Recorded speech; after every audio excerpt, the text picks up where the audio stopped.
Саламатсыздарбы, сиздер менен мен Кутман Маматазим. Жогорку Кеңештеги социалдык комитеттин депутаттары 3 жолу жыйынга келбей, мамлекеттик маанилүү маселелер бир нече жолу каралбай калды. Члены комитета еще не явились. Бир жумада болгону бир жол өтө турган жыйынга 6 депутат кантип чогула албайт? Деги эле бул комитетте кайсыл депутаттар бар?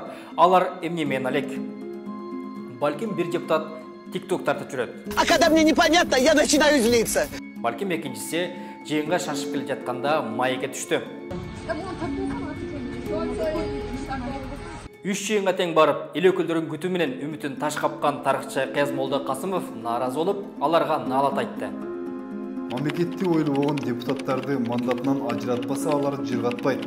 Айрым депутаттардын кайдыгерлигин, түшүнүгүн, деңгээлин, билимсиздигин, жоопкерсиздигин көрүп түңүлдүм да түкүрдүм. Болгону 6 депутаттан турган социалдык комитетте 2 гана жөнөкөй мүчө бар. Калгандары даражалуулар, маселен Динара Ашимова, Төрайым, Гүлкан Молдобекова, Айда Исатбек кызы, Айбек Маткеримов 3 орун басар. Айгүл Айдарова менен Жылдыз Сарыбаева гана мүчө. В соответствии с законом о регламенте, статьей 82, пока мы объявляем перерыв. Ушундай абал менен келген коноктор 3 рет маселе чечилбей, сааттап депутаттарды күтүп кайра кетишкен.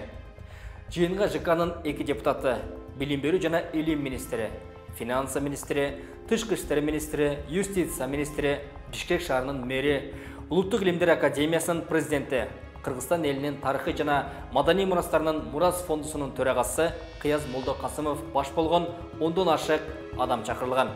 Ошентип академик, тарыхчы, илимпоз сый адамдары, иши чарчанан көп министрлер, уул кыздарындай болгон жаш депутаттарды өңүлү көтүп, түңүлүп кетишкен. Ушундай деңгээли пас депутаттардын бизге кереги барбы? Андайлардан эртерээк арылбаса элди шоро, элге барганда асмандагы айды убада кылса, парламентте элге душмандык кылат. Алтын убактыбызды жоготуп, 1 саат күтүп, депутаттардын келбегенинен улам кайра кеттик. Жөн кетпей келбеген депутаттарга наалат айттык.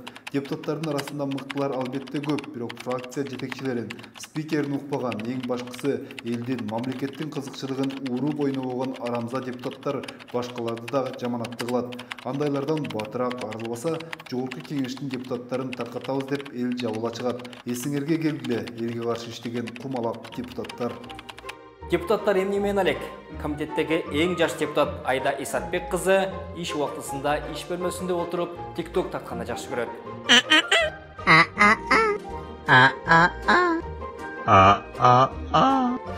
Кому понятно? Мне, например, непонятно. А бирок ал мандат ала элек кезде эл алдында жаштардын дем күчү кандай болорун көрсөтөрүн убадалаган. Жаштардын жаңы деми, тажрыйбалуу адамдар дагы келе жаткандыктан айтылган убадаларыбызды аткарабыз. Жыйынга келбеген дагы бир депутат Айгүл Айдарова өз милдетин кээ бир учурда аткара албай калганы менен бирөөнүн милдетин талап кылган жагынан мыкты экенин чуулганды видеолордон көрүп эле жүрөбүз.